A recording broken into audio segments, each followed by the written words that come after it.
Criminal story muna tayo. Kilala mo ba si Ted Bundy?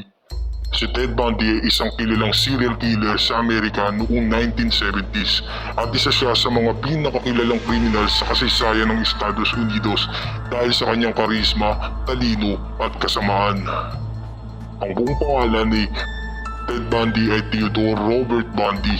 Pinanganak noong November 24, 1946 at pinaniniwalaang pumatay siya ng mga babae na mahigit 30 at karamihan doon ay mga batang babae mula 1974 hanggang 1978.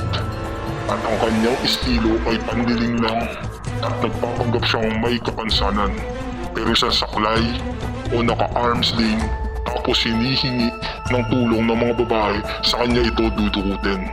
Kinagaasa niya at pinapatay niya ang karamihan sa kanyang mga biktima at minsan bumabalik pa siya sa mga bangkay nito. Nakundig siya at sinistensyahan ng kamatayan sa electric chair. Na-execute siya noong 1989 sa Florida sa harap ng maraming tao sa harap ng media. At alam niyo ba, ginawan siya ng maraming libro, dokumentaryo at pelikula tulad ng Extremely Wicked, Shocking Evil and Real noong 2019 na ginampanan ni Zac Efron. Iyan ang ating crime story ngayong gabi. Maraming salamat at pag-usapan natin kung anong gusto mong pagkwentuhan dito sa comment section. Salamat. Goodbye.